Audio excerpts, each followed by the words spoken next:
Senhoras e senhores, boa noite. Bem-vindos ao quarto colóquio História e Memória da Educação no Rio Grande do Norte. Neste evento, reunimos pesquisadores para a socialização e discussão dos resultados de pesquisas sobre diversos temas que envolvem a história da educação no Rio Grande do Norte. Temos como objetivo principal discutir sobre a produção do conhecimento em história da educação no Rio Grande do Norte, tendo como tema o que fabrica o historiador da educação quando faz história. Para a realização deste evento, contamos com o apoio da Pró-Reitoria de Extensão da UFRN, do Centro de Educação, do Programa de Pós-Graduação em Educação da UFRN e também do Laboratório de História e Memória da Educação, LAMED, aos quais agradecemos. O quarto COISME conta com a coordenação da professora Maria Inês Sucupira Stamato e da professora Olívia Moraes de Medeiros Neta, para quem passo a palavra para a sua mensagem de abertura. Boa noite a todos. Com muito prazer, damos início a mais uma atividade do quarto colóquio de História e Memória da Educação no Rio Grande do Norte. Damos as boas-vindas a todos os participantes e agradecemos aos envolvidos nesta organização e também nas demais atividades em que compõem esse colóquio. Então, o quarto colóquio de História e Memória da Educação no Rio Grande do Norte, a quem denominamos de COISME, tem por tema o que fabrica o historiador da educação quando faz história, tema inspirado nas provocações do historiador Michel de Certeau, e a partir desse tema nós nos provocamos e nos desafiamos a pensar sobre o campo da história da educação e como é que nós nos inserimos nesse campo. Nós, agentes, produtores da história da educação, nós, enquanto pesquisadores que estamos tecendo temas e objetos e colaborando com a configuração do campo da história da educação no Rio Grande do Norte. Então, todos nós envolvidos no COISME somos partícipes desse campo e corroboramos com a configuração deste. O quarto colóquio, ele envolve uma conferência que será proferida em breve pela professora Diana Vidal, da USP, 2 mesas redondas, as quais têm por tema o ofício do historiador e temas e objetos e problemas para a história da educação, 4 minicursos, 4 eixos temáticos, e essa edição contou com a aprovação de 161 trabalhos, cujos autores estão distribuídos em 58 instituições diversas, e hoje nós temos mais de 1.000 inscritos no quarto colóquio. Para nós é de extrema importância, não porque são números elevados, mas porque mostra o progresso do evento, né? Nós começamos a primeira edição deste colóquio em 2001, com 25 trabalhos aprovados. E hoje nós temos trabalhos de diversas instituições espalhadas pelas 5 regiões do Brasil. Então, o que demonstra a pujança do evento e, ao mesmo tempo, que por mais que ele tenha a denominação que remeta ao Rio Grande do Norte, que a comunidade de historiadores da educação está para além do Rio Grande do Norte neste evento. Reitero os agradecimentos à Pró-Reitoria de Extensão da UFRN, ao Centro de Educação da UFRN e aos programas de pós-graduação em educação da UFRN e do Instituto Federal do Rio Grande do Norte. Agradeço a todos os envolvidos, em especial ao comitê científico, à equipe técnica e a todos os inscritos no quarto colóquio. Então, bom evento para todos e obrigada.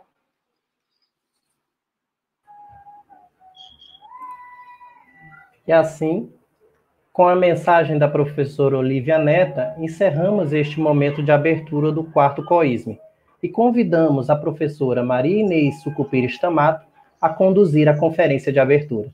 Boa noite a todos.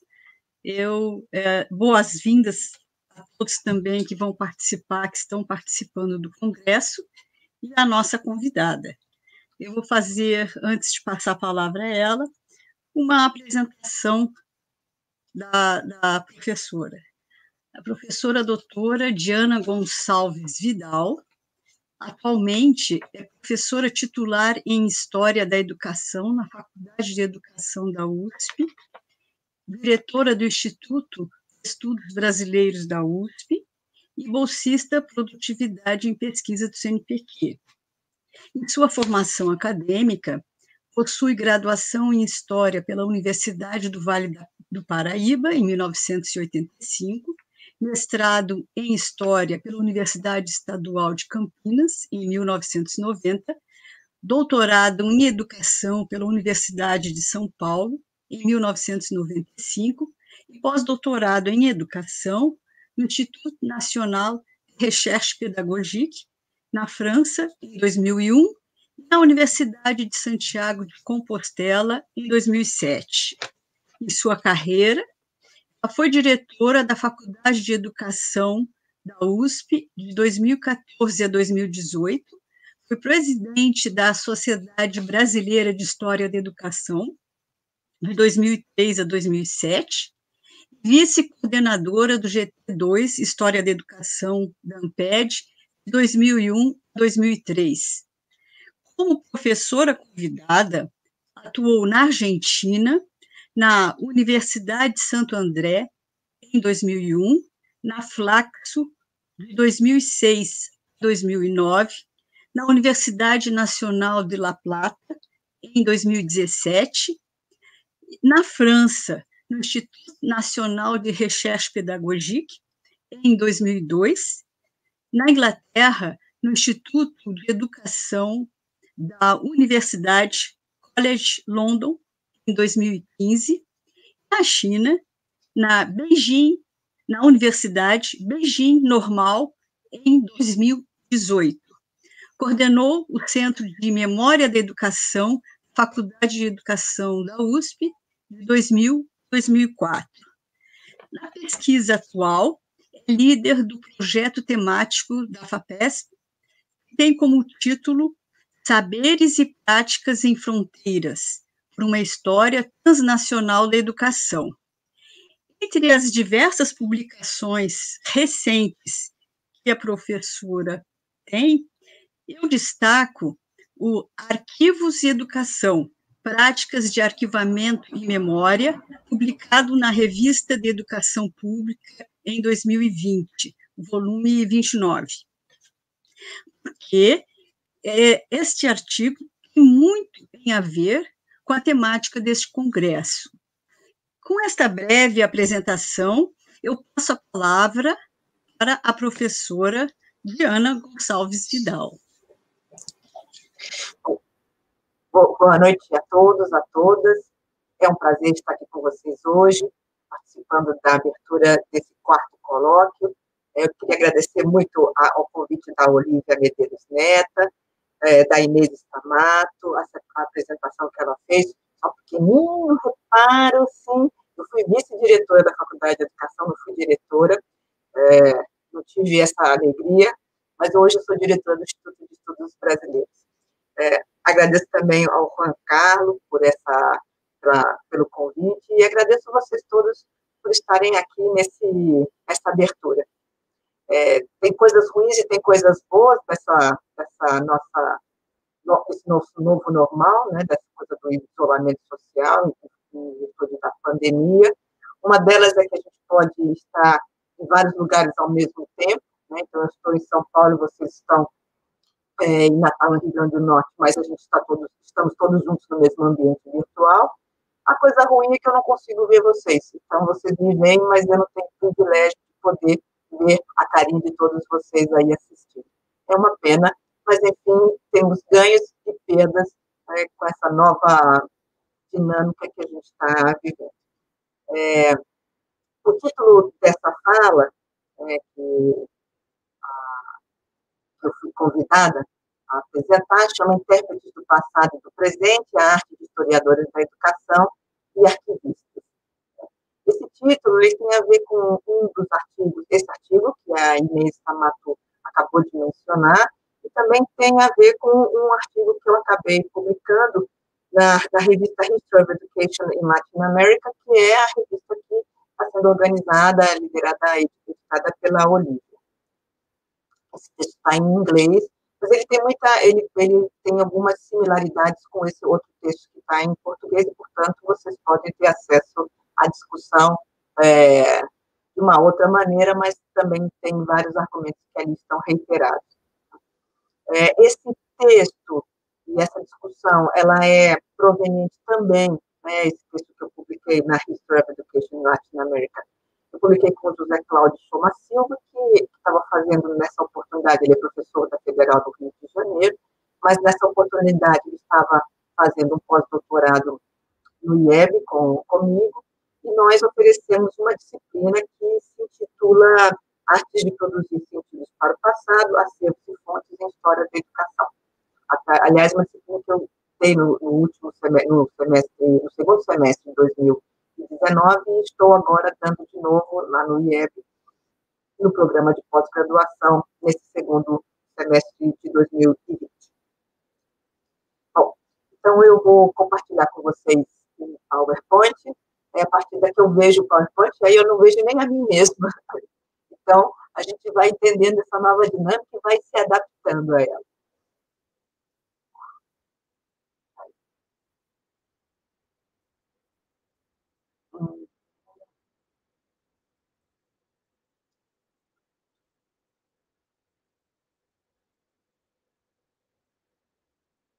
Imagino que vocês estejam vendo. Eu escolhi um tema bem bonitinho para o template, porque aqui em São Paulo está muito frio, então isso aqui é para alegrar os corações meu e o de vocês, para a gente começar bem essa noite e, se Deus quiser, terminá-la também muito bem. Então, a proposta é essa, intérpretes do passado e do presente, arte de historiadores da educação e arquivistas. E eu começo com uma provocação. Eu começo com a leitura, eu vou pedir licença para vocês, eu vou ler. Ele é um excerto do Diálogo do Fedro, que foi publicado pelo Platão, mas que recolhe, né, as várias fábulas, né, e essa seria uma conversa entre o Sócrates e Fedro, sobre o mito de Tó, né. Então, eu vou ler, acho que vocês não conseguem ler daí, não sei, mas se conseguirem, vão acompanhando. Depois vocês vão entender por que eu vou começar com essa provocação de ler esse excerto do Diálogo do Fedro. Esse aqui é o Tó, né, é a representação do Tó no Egito. Então, vamos lá. Sócrates vai dizendo, né? Pois ouvi contar que perto de Náucrates, no Egito, havia um daqueles deuses antigos do lugar, cujo símbolo sagrado era a ave. Vocês veem a representação, né? A que se chamava Ibis. O nome dessa divindade era Tote, pois dizem que foi ele o primeiro a descobrir a ciência do número e do cálculo, a geometria e a astronomia, também o jogo das damas e dos dados, e ainda por cima a escrita. Vocês veem que está representado segurando um papiro. O rei de todo o Egito, nessa altura, era Tamos, que habitava a grande cidade da parte alta do país, que os helenos chamam de Tebas egípcia, e cujo deus é Amon. Tote foi até o seu palácio e mostrou-lhe os seus inventos, e disse que precisavam de ser distribuídos aos outros habitantes do Egito. O rei, no entanto, perguntou-lhe que utilidade tinha cada um deles, e durante as explicações do deus, conforme lhe parecessem bem ou mal formuladas, a uma censurava e a outra louvava. Disse, na verdade, que Tamos apresentou muitas observações a Tote, num e noutro sentido, a respeito de cada uma das artes que seria longo referir em pormenor. Quando, porém, chegou a ocasião da escrita, Tote comentou: este é o ramo do conhecimento, ó rei, que tornará os egípcios mais sábios e de melhor memória. Na verdade, foi descoberto o remédio da memória e da sabedoria. Ao que o rei responde: ó engenhosíssimo Tote, um homem é capaz de criar os fundamentos de uma arte, mas outro deve julgar que parte de dano e de utilidade possui, para quantos dela vão fazer uso. Ora, tu, neste momento, como pai da escrita que és, aponta-lhes, por isso que eles veem, efeitos contrários àqueles que ela é capaz. Essa descoberta, na verdade, provocará nas almas o esquecimento de quanto se aprende, devido à falta de exercício da memória, porque, confiados na escrita, recordar-se-ão de fora, graças a sinais estranhos, e não de dentro, espontaneamente, pelos seus próprios sinais.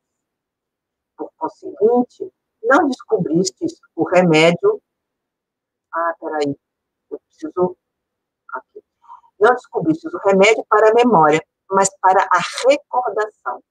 Aos estudiosos oferece a aparência da sabedoria, e não a verdade, já que recebendo, graças a ti, grande quantidade de conhecimentos, sem necessidade de instrução, considerar-se-ão muito sabedores, quando são, na maior parte, ignorantes.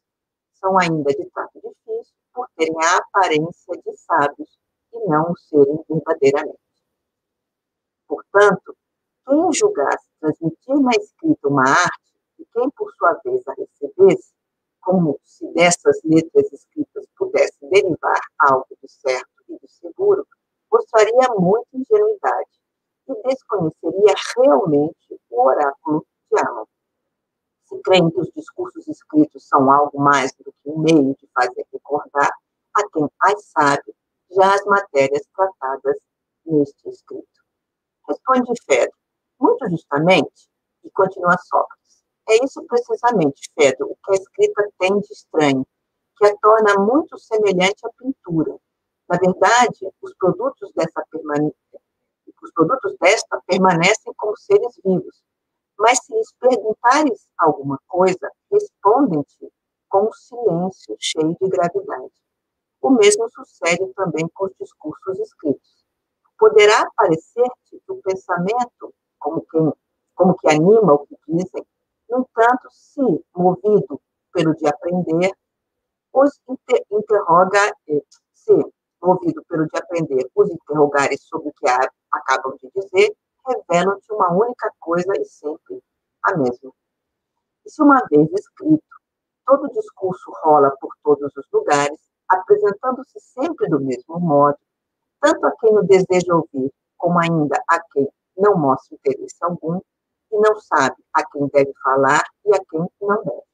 Além disso, maltratado e insultado injustamente, necessita sempre do seu autor, uma vez que não é capaz de se defender e socorrer a si mesmo. Ora, o que a ideia de trazer esse mito? Por que trazer esse mito? Justamente para a gente entrar no tema da nossa discussão, que é essa relação entre memória, escrita e história. Sabemos, né, isso é notório, né, que se diz sempre que a história surge com a escrita. No entanto, a relação entre história e memória é sempre uma relação extremamente tensa. Né? Memória dinâmica, enquanto a história estática, dizem uns, a memória ela se refaz constantemente, a história ela se perpetua no papel, como diria Sócrates, né, a partir de um outro elemento que é a escrita. Então, esse mito de Tote nos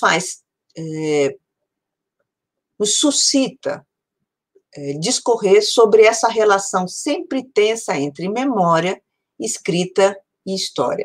E por que ele é importante para a nossa conversa de hoje à noite? Porque justamente esses termos, memória, escrita e história, eles estão associados à própria arte do historiador, ou, no nosso caso, do historiador da educação. Pensando, então, como pensar essas relações, trazendo essa discussão de como pensar essas relações, a gente pode abarcar 3 elementos. O primeiro, o testemunho como documento, o segundo, o arquivo como prática, e o terceiro, a história como escrita. E é esse o convite que eu faço a vocês hoje, para a gente começar a pensar, ou para a gente continuar a pensar sobre essas relações que se estabelecem no campo, fundamentalmente no campo da história da educação. Como disse a Olívia, né, nós como somos agentes, produtores, somos pesquisadores, pesquisadoras, e nos inserimos num campo específico que é da história da educação e que guarda, claro, muita relação com a história, com a própria teoria da história, e que nos faz perguntar sobre como nós agimos e como produzimos aquilo que se constitui como historiografia da educação.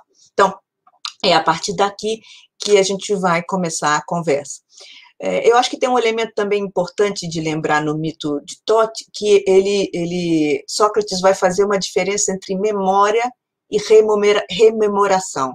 Então, rememoração é lembrar aquilo que aconteceu da mesma forma, talvez, que tenha acontecido, e por isso ele está associando isso à escrita. Enquanto que a memória, ela se vale da oralidade. E se a gente pensar que os diálogos de Sócrates são sempre a maêutica, né? É sempre a conversa, ele sempre chega ao conhecimento a partir da conversa, a partir da oralidade, a memória, então, é aquela que se refaz, que vai se construindo no diálogo. Mas a história também se constrói no diálogo, né? Se constrói no diálogo com o documento. E é isso que nós vamos tentar pensar, e mais do que isso, né? Pensar, então, qual o compromisso do historiador com a memória, do historiador da educação, a partir da sua escrita, ou seja, dessa historiografia da educação, com a memória. Então, a gente começa pelo testemunho, depois a gente vai ao arquivo, e, por fim, a gente vai falar sobre a história como escrita.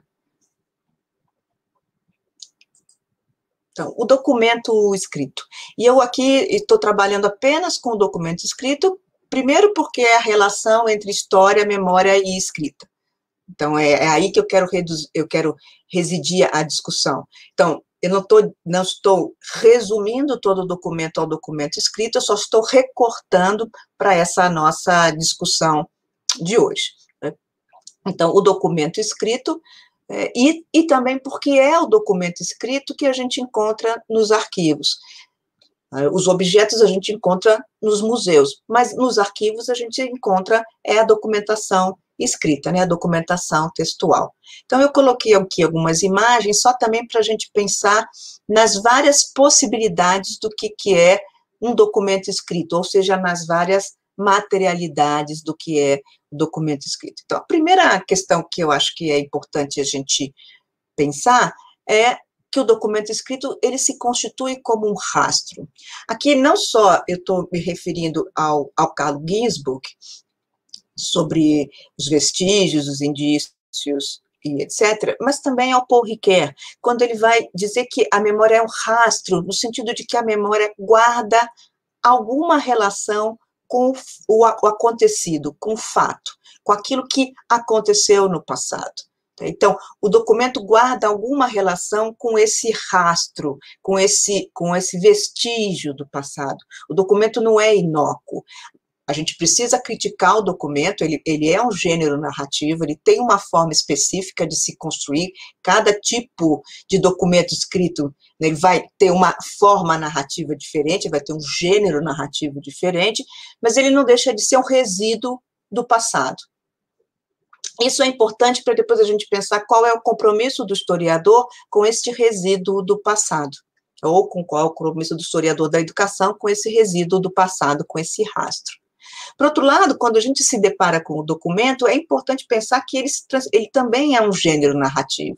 Então, se ele é uma correspondência, quais são as teorias das cartas, no momento em que aquele documento foi escrito? Se ele é um diário, como se escreve um diário, né? Quais são as normas, enfim, o que condiciona o gênero diário? Se ele é um ofício, quais são as regras de um ofício? Então, por muito tempo, a gente teve, por exemplo, na história da educação, uma análise dos documentos do século XIX, dizendo que os professores eram muito subservientes à hierarquia funcional, porque eles se remetiam de uma forma muito, eu humildemente escrevo essas linhas, tal, para solicitar. Ora, isso é um gênero narrativo, isso não quer dizer que o sujeito, naquele momento, se sentisse humildemente solicitando qualquer coisa, mas essa era a maneira como deveria ser escrita aquele tipo de ofício naquele momento específico. Então, olhar para esse rastro do passado, se interrogando também, para esse documento escrito, se interrogando qual é o gênero a que ele pertence, o gênero narrativo a que ele pertence, ajuda também a compreender as malhas nas quais esse discurso foi constituído.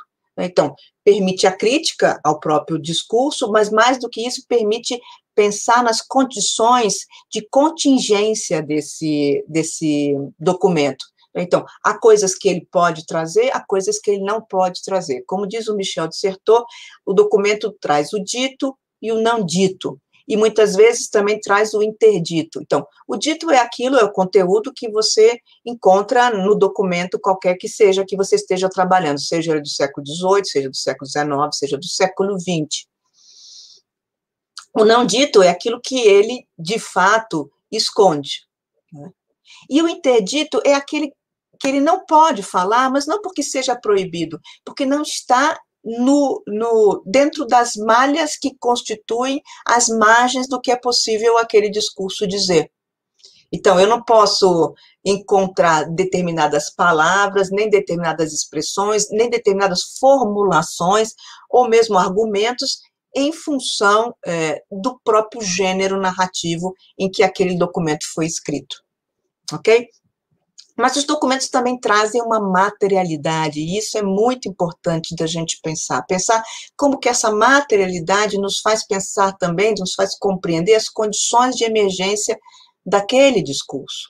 Então, por um lado, quais são os constrangimentos do gênero, por outro lado, esta materialidade. Então, por exemplo, um texto escrito, manuscrito, para ele ser manuscrito, qual o grupo de pessoas que é capaz de escrever um texto, por exemplo, como a gente vê esse que começa com Senhor? Há toda uma formação específica para poder escrever esse texto, uma formação que vem não só do ponto de vista do conhecimento sobre do conteúdo, mas uma formação sobre a forma, a prática dessa escrita.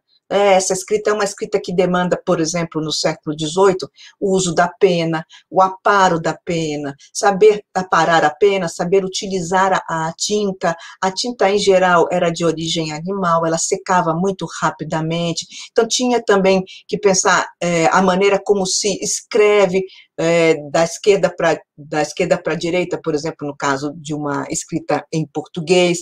Pensar que esses sujeitos, para poder escrever, teriam que ter uma certa idade, porque aprender essa escrita significava lidar com instrumentos como canivetes, navalhas, etc., que não pode estar entregue a uma criança menor. Então, isso também significa qual sujeito que foi preparado para fazer essa escrita. Por outro lado, que material que foi utilizado, como que era a possibilidade de ter papel em determinado momento, a própria indústria do papel, como que isso revoluciona a possibilidade de você ter outras escritas. Então, por exemplo, no final do século XIX, com o crescimento da indústria do papel, que a gente começa a ter também a proliferação dos diários pessoais, porque o papel vai se barateando. Então, pensar a materialidade é compreender também como que esse documento foi escrito, né, e foi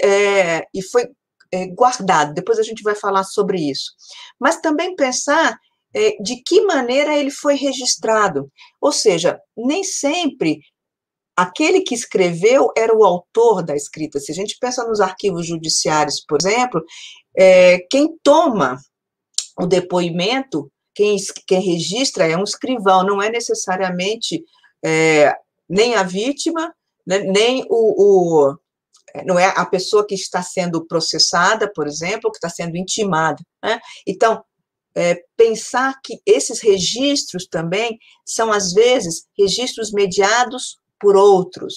Então, a materialidade também nos informa sobre afinal de contas, qual a autoria desse escrito? Quando a gente se depara, por exemplo, com documentos de natureza judicial, né, a gente não sabe se o réu disse exatamente aquilo que foi registrado pelo escrivão.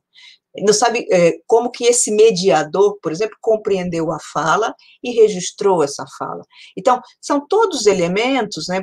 Estou lembrando aqui do Ginsburg, do Menoch, do Queijo e os Vermes, que é toda uma discussão sobre quem registra, por exemplo, os depoimentos do Menoch naqueles processos que ficaram arquivados e que foram utilizados depois pelo Carlo Ginsburg para escrever o livro. O Queijo e os Vermes. Então, também pensar nessa materialidade é importante para compreender o que o discurso pode contar, o que esse documento pode trazer como informação e o que ele não pode. Aí está também o interdito. O interdito é aquilo que ele não consegue trazer, não porque ele seja proibido, é porque não cabe ou no gênero, ou não cabe na materialidade, ou não cabe na maneira em que esse documento foi registrado. Bom, uma vez registrado, esse documento, alguns desses documentos, eles podem permanecer. E eles vão permanecer aonde? Eles vão permanecer no arquivo. Mas o arquivo, ele mesmo, também tem um conjunto de constrangimentos.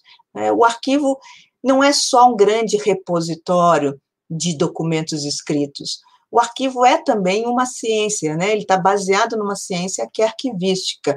E a arquivística tem um conjunto de características, um conjunto de preceitos, um conjunto de normas que definem também a maneira como este documento passa a ser incorporado dentro do grande conjunto dos arquivos. Então, ele pode estar num fundo, ele pode estar numa coleção, ele pode... muitos os arquivos utilizam como dos princípios, né, para poder organizar a documentação, o princípio de proveniência, então ele está relacionado, por exemplo, a um autor ou a uma instituição, mas existe aqui um gesto de arquivamento. A própria arquivística, ela vai definir como que a gente deve organizar as séries dentro do arquivo. Então, o documento passa, aquele documento que existia, talvez de forma isolada, que foi, por exemplo, um depoimento de um réu, ou uma carta escrita por um professor, ou um ofício remetido, né, ou, enfim, uma biografia, esse documento que foi elaborado de forma individual, ele passa a conviver com outros documentos, se ele sobreviveu ao tempo, né, se ele foi guardado, ele passa a conviver com outros documentos dentro de uma coisa que se chama série. E na hora que o documento é colocado dentro de uma série, ele adquire um outro significado, porque ele adquire ele é contextualizado de uma outra maneira, ele é contextualizado naquele conjunto de documentos que são similares ou que são próximos. Então, a gente vai lá e encontra uma demanda de professor no arquivo público, e isso está junto com outras demandas de professores, está organizado, por exemplo, por localidades, pelo menos estou pensando aqui no arquivo de São Paulo, né? Então está organizado por localidades. Tudo isso faz com que a gente tenha agrupamentos, e esses agrupamentos acabam também estabelecendo sentidos para aquele documento individual. Então, uma coisa é a gente pensar nas condições de emergência desse documento, outra coisa é a gente pensar nas condições de guarda desse documento. São dois elementos distintos e muito importantes para o historiador, porque pensar como esse documento foi produzido nos faz a crítica documental, mas a maneira como ele foi arquivado nos faz também compreender como que aquela sociedade compreendia aquele determinado documento, né, e como que esse conjunto no qual ele foi incluído lhe atribui um determinado significado. Se a gente pensar na teoria arquivística, a teoria arquivística ela fala sobre a guarda e ela fala sobre o descarte. Muitas das ações de descarte estão relacionadas ao sentido atribuído ao documento no interior de uma série.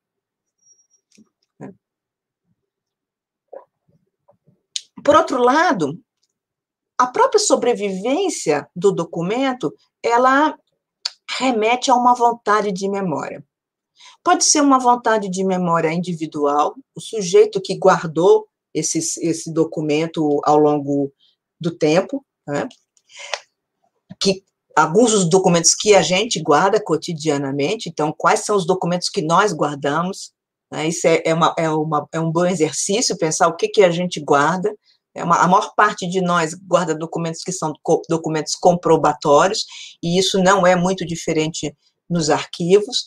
A maior parte dos documentos que a gente encontra, por exemplo, no arquivo relacionados à história da educação ou aos professores, né, são arquivos que comprovam a sua frequência, comprovam o momento em que ele ingressou, comprovam a sua aposentadoria, né? A gente também faz a mesma coisa em casa, a gente acaba guardando mais os documentos comprovatórios do imposto de renda, por exemplo, do que os documentos que remetem às nossas práticas cotidianas como docentes. Então, a gente tem muito menos documentos sobre o nosso exercício docente do que documentos comprovatórios, às vezes, até do pagamento de luz. E a mesma coisa a gente vai encontrar nos arquivos, por isso que é tão difícil, muitas vezes, encontrar documentos que remetam para as práticas cotidianas quando a gente recua no tempo e mesmo quando a gente avança. Os arquivos, em geral, eles têm uma natureza, eles são constituídos como um lugar de guarda de uma documentação que vai servir em algum momento para alguém pleitear, por exemplo, a sua aposentadoria, ou uma remoção, ou um aumento salarial, ou, no caso dos alunos, as suas notas, os certificados que eles conquistaram, então as provas, é mais fácil a gente encontrar provas, e é muito difícil você encontrar nos arquivos relatos cotidianos, relatos, por exemplo, do cotidiano das aulas, né? Então, o arquivo também revela uma vontade de memória do sujeito. Então, o que ele guarda para si e para o tempo o futuro, né? Uma vontade de guarda da própria instituição, né? Então, o que o arquivo, como instituição, seleciona para guardar e o que ele descarta como elementos que não são necessários, digamos, né? Então, qual é essa vontade de memória que o gesto do arquivamento permite? Quando a gente está falando, por exemplo, em arquivos pessoais, em fundos pessoais, também é de se interrogar o que o sujeito quis deixar. Então, por que algumas correspondências aparecem nos arquivos pessoais e outros correspondentes não aparecem?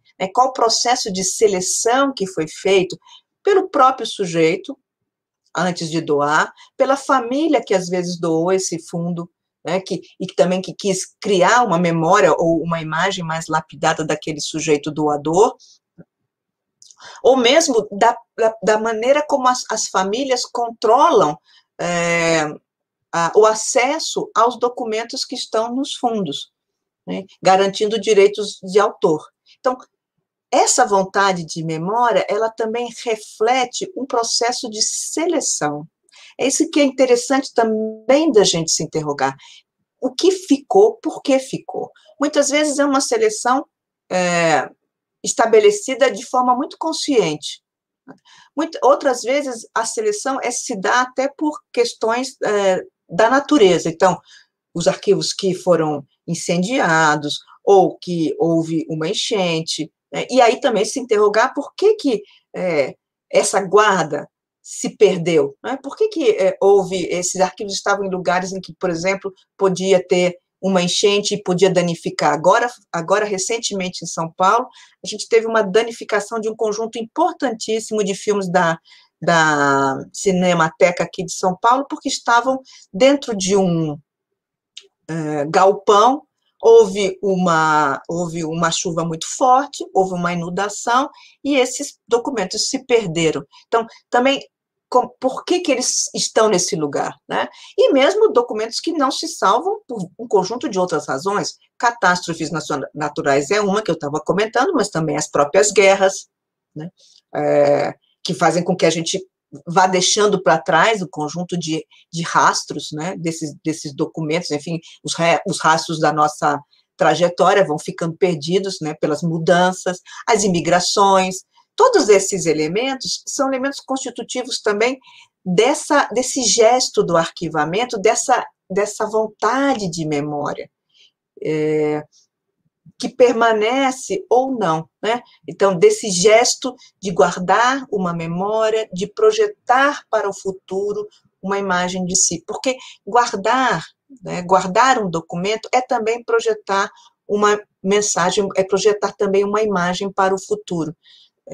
Hoje, por exemplo, eu estou na direção do Instituto de Estudos Brasileiros e as pessoas me perguntam, nossa, mas o Instituto de Estudos Brasileiros, a maior parte dos fundos a maior parte dos fundos é de intelectuais, né, e de pessoas que estão ligadas às elites, porque são arquivos pessoais.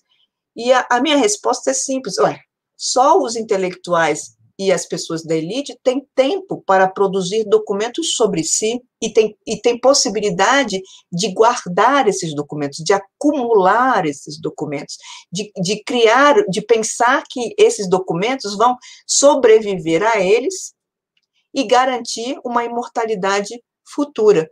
As pessoas do cotidiano, as classes populares, as pessoas que estão nos seus dias a dias, raramente deixam documentos. Não é que não existam, mas raramente deixam seus documentos. Pela faina diária, pelas urgências do cotidiano, pelas dificuldades da vida, e porque estão lidando com a questão da sobrevivência e estão pensando no presente, mas não estão construindo um futuro, legando um futuro que seria uma imagem de si, né? Pensando na sua imortalização a partir de uma prática de produção de sentido sobre a própria vida. E é claro que o próprio arquivo tem uma materialidade. Então, que nós estamos vendo aqui, né, um pouco das várias possibilidades da materialidade do arquivo, mas o arquivo também, ele é um lugar que não só organiza em caixas, né, os documentos muitos deles estão higienizados, bem acondicionados, outros não estão bem acondicionados, o que significa que, por exemplo, a própria qualidade do documento, né, a própria legibilidade, por vezes, fica comprometida, mas eles também estão organizados em caixas, né, eles também estão organizados em prateleiras. Toda essa organização, lugar físico em que o documento também ocupa, não só o lugar teórico, né, mas o lugar físico que esse documento ocupa no interior do arquivo, também remete a uma construção de sentido. Então, o que eu estou tentando discutir é justamente como que você tem várias produções de sentido, não é só o historiador da educação que produz um sentido para o passado. O sujeito que guarda um testemunho, que produz um documento, ele também produz um sentido. Esse documento não é inócuo, ele também tem uma carga ideológica. E ideológica, não estou dizendo aqui partidária de direita ou de esquerda, mas ele tem uma carga ideológica porque ele é construído a partir de um conjunto de ideias que retomam a maneira como o sujeito entende aquele momento em que ele vive, que entende a forma como ele está se expressando, né, e que dialoga com aquele contexto. Então, tem ali as suas ideias, mas para além disso, tem um conjunto de outras informações que são uma atribuição de sentido àquele documento específico, né? Qual a finalidade com que ele foi constituído. Por outro lado, o arquivo também produz sentido ao documento. É uma outra maneira de significar esses restos do passado, esses rastros do passado, e de organizá-los, né, e de apresentá-los para o pesquisador. Então, nós, quando vamos aos arquivos, precisamos estar muito alertas também para questionar a maneira como eles estão organizados em séries. A Alete Farge vai dizer que o trabalho do historiador é a desinstalação do arquivo, ou seja, tirar o documento da ordem do arquivo, perguntar por que, inclusive, o documento está naquela ordem, aquela ordem nos faz entender sobre o gesto do arquivamento e como desinstalar esse gesto de arquivamento para poder constituir um outro sentido, que é o sentido que o historiador, ou no nosso caso, o historiador, historiadora da educação, vai construir. Né? E aqui eu passo a história. E a história também, ela se constitui como uma prática, como uma disciplina, como uma escrita. Aqui eu estou seguindo os conselhos do Michel de Certeau. O Michel de Certeau vai dizer que a história é sempre uma prática. Ela é uma prática por quê? Porque ela supõe um conjunto de ações que estão relacionadas ao exercício, à arte do historiador e que lhe dão credibilidade no interior, por exemplo, da disciplina História.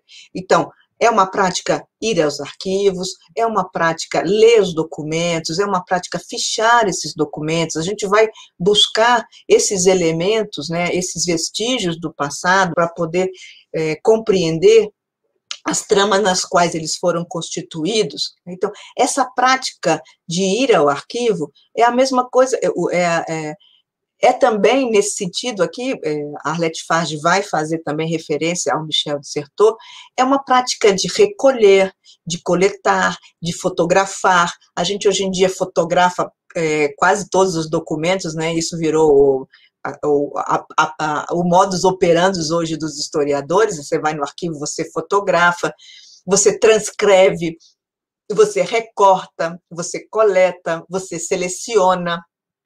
Todos esses elementos são elementos de uma prática historiadora, a prática de um historiador. Se você não faz esse tipo de exercício, muito dificilmente você consegue ter uma dissertação, uma tese, enfim, mas produzir uma interpretação sobre esse passado. Até porque esse passado não se constitui por ele mesmo, mas ele se constitui na relação em que esse presente interroga o passado a partir dos vestígios que esse passado deixou, a partir, portanto, desses documentos lá que a gente começou a conversa. Então, essa prática, que é aquela que eu estava dizendo, que é a prática de desinstalar o arquivo. Você vai ao arquivo, você usa do arquivo, você frequenta o arquivo, né, e frequentar o arquivo a gente sabe que tem um conjunto de outras questões que estão associadas, como eu estava falando da materialidade, então o arquivo tem um tempo específico de duração, não é toda a hora que você pode ir no arquivo, tem arquivos que você tem que fazer agendamento, arquivos em que você pode fotografar ou não pode fotografar, arquivos em que você tem acesso mais direto, arquivos que o acesso é mais mediado, arquivos que estão fechados por causa da pandemia, arquivos que digitalizaram seus documentos, arquivos que não digitalizaram. Então, essa materialidade do arquivo é com a qual a gente também lida nessa prática historiadora. Então, a gente vai aos arquivos, sejam eles arquivos digitais. Hoje em dia, muito das humanidades digitais tem liberado, né, nesse âmbito das humanidades digitais, tem liberado um conjunto importante de documentos disponibilizados na rede, e isso também é uma outra questão que eu acho que é significativa quando a gente pensa na materialidade dos arquivos, né, quais foram os documentos que foram disponibilizados na internet. Muitas vezes a gente acha que os arquivos liberam ou disponibilizam os seus documentos, a maior parte dos seus documentos ou o conjunto dos seus documentos na internet. E, na maioria das vezes, é justamente ao contrário. É sempre uma amostra, é sempre um recorte, é sempre uma seleção que está. Então, também, quando a gente está fazendo pesquisa na internet, é bom se interrogar por que determinados documentos estão disponibilizados online e por que a gente não encontra outros documentos. Muitas vezes não é porque eles não existam, mas não houve uma vontade de memória de colocar esses documentos disponibilizados online.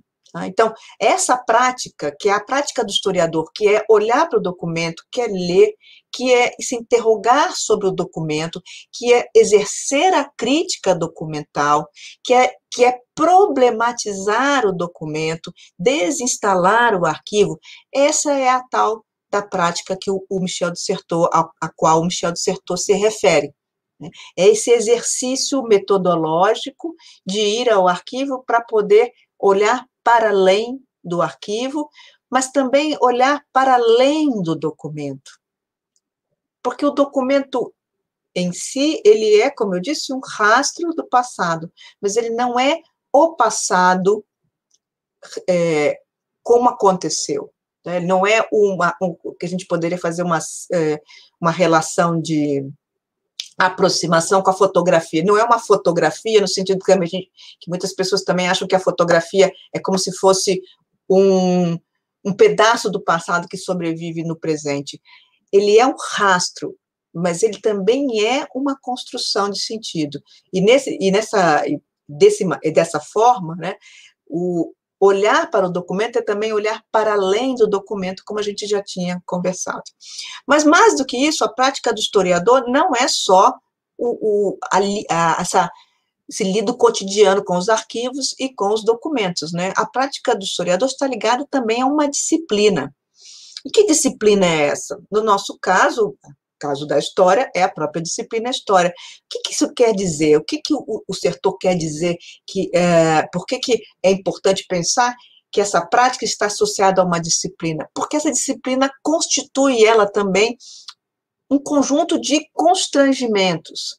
Então, não é qualquer coisa que se utiliza como elemento, por exemplo, na construção de uma narrativa histórica.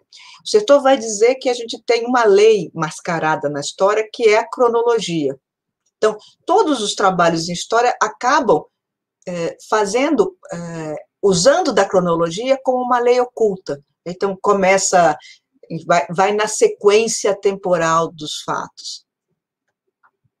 Então, essa é uma das leis. Outras leis que estão associadas à história, ela dialoga com seus pares. Então, conjunto de citações que a gente faz, né? Remissão aos outros, o estado da arte, pensar quais são os autores que são importantes de serem mobilizados numa determinada análise, que outros autores não são mobilizados, como no interior do campo se constituem hierarquias, aqueles autores que a gente precisa citar e aqueles que a gente fala, deixa para lá, né? Alguns, assim, que a gente sente a necessidade de dialogar, até porque no campo essa hierarquia nos coloca, ao citar ou ao dialogar com esses sujeitos, com esses autores, o texto se coloca num outro patamar de visibilidade e de discussão. Como que a gente enaltece alguns autores? Por que em alguns momentos algumas correntes são mais utilizadas do que outras? Então, a gente já teve lá toda uma discussão sobre o marxismo, história da educação e marxismo, depois toda uma discussão hoje em dia sobre história da educação e história cultural, ou mais recentemente toda uma preocupação de história da educação e história transnacional. Por que essas correntes, como essas vertentes interferem também na maneira como a gente acaba questionando, problematizando e olhando para esse documento. Então, ela é uma disciplina, porque ela também constitui determinadas formas de olhar, determinadas formas de compreender o próprio documento. E isso também é constitui também uma espécie de interdito, porque não que seja proibido de falar sobre isso, mas porque são questões que vão assumindo um nível de obviedade dentro do campo, que elas passam a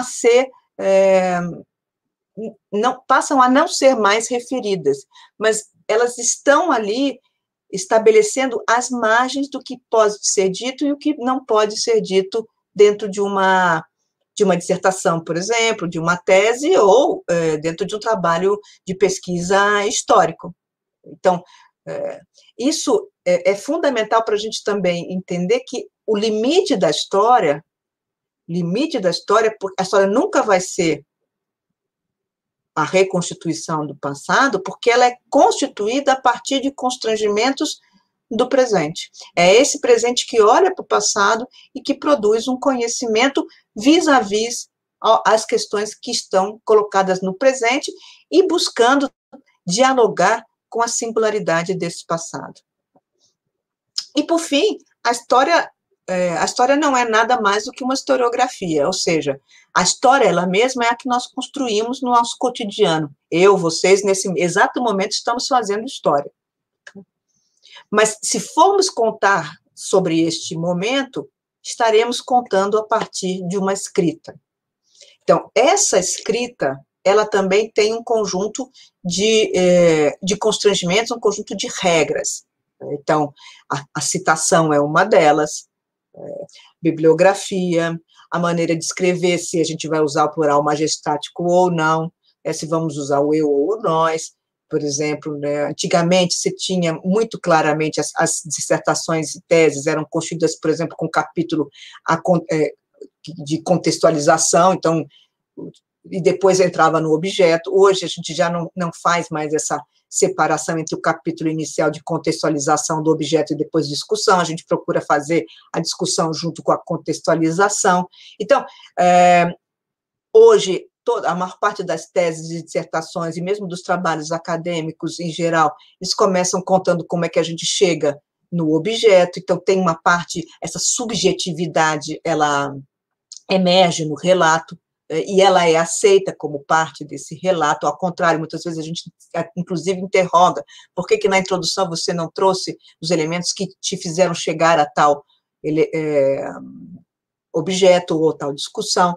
Então, ela tem também um conjunto de regras, de normas, que estabelecem o que é o gênero história, do que não é o gênero história. Todos nós que escrevemos história sabemos que algumas coisas não são consideradas como história. Então, um ensaio, por exemplo, não é história. Uma ficção não é história. A história ela tem um compromisso com esse rastro do passado, com esse testemunho que fica do passado, né, com o qual ela também vai lidar. Mas para ela fazer essa escrita, ela vai dialogar com um conjunto de autores, enfim, ela tem um conjunto de regras também de escrita que vão organizar a maneira como a gente vai relatar este investimento de pesquisa. E aí o Michel de Certeau vai dizer que a escrita é a inversão da prática. Então, é muito interessante pensar sobre isso, porque, de fato, quando a gente faz um trabalho acadêmico, a gente sempre diz, né, que a introdução e a conclusão a gente escreve por último. Por que a gente escreve a introdução e a conclusão por último? Porque só quando você termina de escrever o trabalho é que você percebe com mais clareza esses passos que conduziram à construção do trabalho. Então, essa inversão, o arquivo não aparece no texto da história, né? No texto historiográfico. O que aparece é a maneira como a gente subverteu ou desinstalou o arquivo. As questões que nós colocamos, enfim, a gente subverteu a prática, né? Essa prática que essa prática necessária da ida aos arquivos e do trato do documento. Então, a escrita ela é uma subversão disso, porque ela acaba colocando em pauta um conjunto de agenciamentos que não estavam previstos nem pela arquivística e nem por aquele que registrou o documento escrito. Se fosse ele o autor, né, ou o mediador, por exemplo, o escrivão, ou etc. E eu vou entrando aqui nos meus comentários finais, porque eu acho que já também além do meu tempo, né? Estou extrapolando o meu tempo. Eu tinha combinado com a Olivia em torno de 40 minutos, é mais ou menos isso, que eu também não gostaria de cansá-los demais. E quais são os comentários finais? Então, se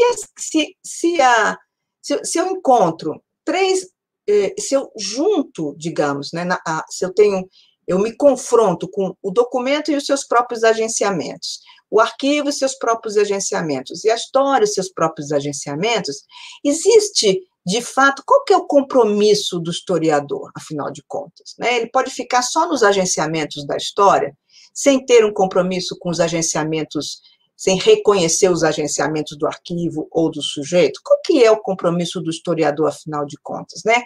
Para que a gente faz história?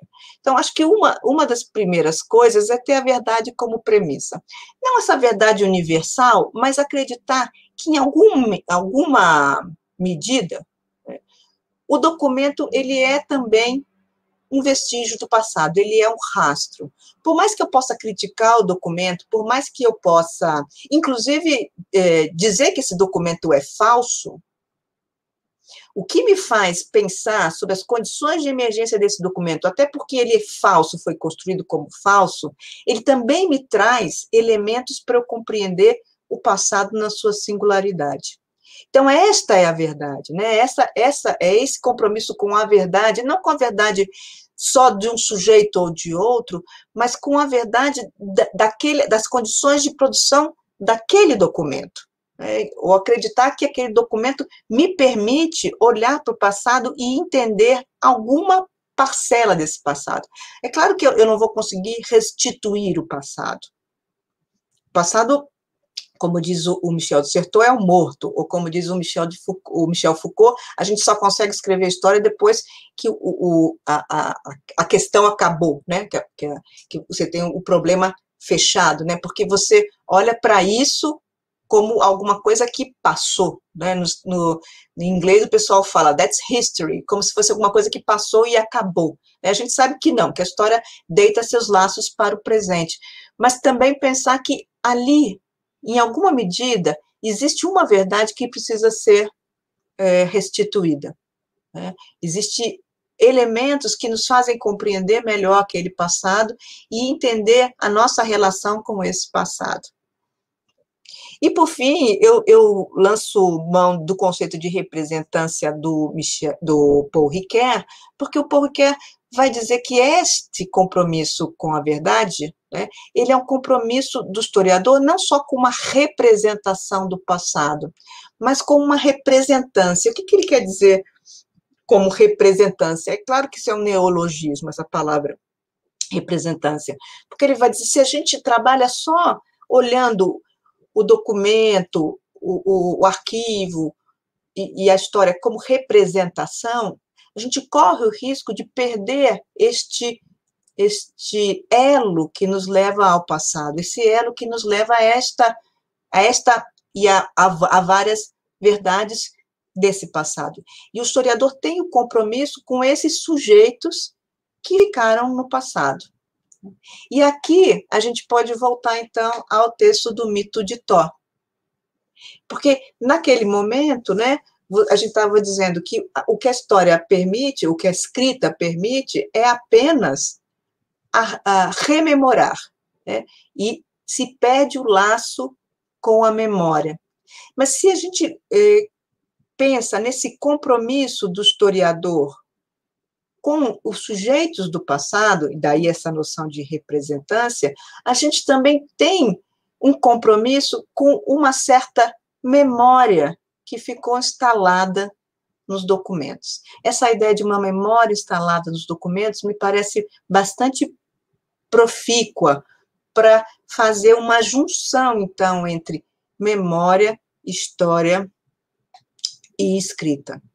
Não estou aqui dizendo que a memória não é dinâmica e que a história ela registra e que, enfim, tem uma outra característica. Eu não estou dizendo isso, eu só estou dizendo que, como o Paul Ricoeur chama, existe o testemunho, né, do arquivo, o testemunho do documento escrito que está no arquivo, ele traz um rastro, ele traz um indício de uma memória declarativa. E é esse compromisso com a memória declarativa que, no final, se junta à escrita e à história no conceito de representância. E eu paro por aqui, agradeço e, enfim, espero que tenha sido claro e estou aqui à disposição. Boa noite. Professora, que maravilhosa palestra. Obrigada. É muito esclarecedora, muito didática, sistematiza muito claramente o ofício do historiador, a metodologia, consegue estabelecer essa relação entre memória, o arquivo, a história, o documento.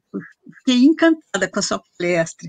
Gostaria também de lhe agradecer por ter dividido seu tempo com a gente, com tantas ocupações que você tem, e também dividir seus conhecimentos, que foram realmente espetaculares para o nosso evento. Eu penso assim que contribuiu enormemente, com muita significância para esse congresso, esse evento. Muito obrigada, professora. Eu que agradeço a gentileza, agradeço as palavras, enfim, agradeço.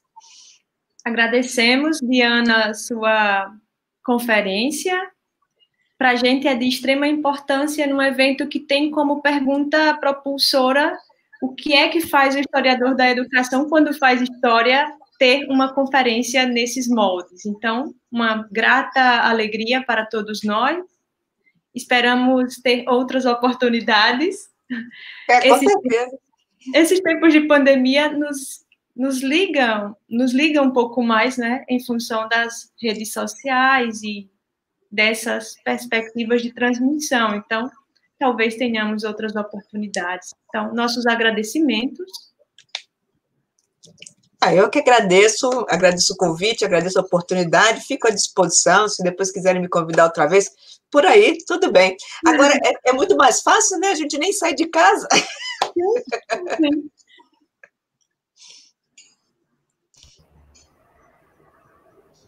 Pois boa noite a todos novamente. Também queria agradecer à professora Diana, excelente palestra, muito esclarecedora, e agradecer também a presença de todos. Assim nós encerramos esta solenidade de abertura do quarto COISM. Convidamos a todos, a partir de amanhã, as nossas atividades se iniciarão às 9 horas, com os minicursos, e continuarão à tarde com a mesa redonda Abordagens, Objetos e Problemas à História da Educação, a partir das 15 horas, conforme consta em nossa programação. Todos poderão acessar pelo nosso site do evento ou também pelo nosso canal aqui do nosso evento. Desejamos a todos uma boa noite e até amanhã.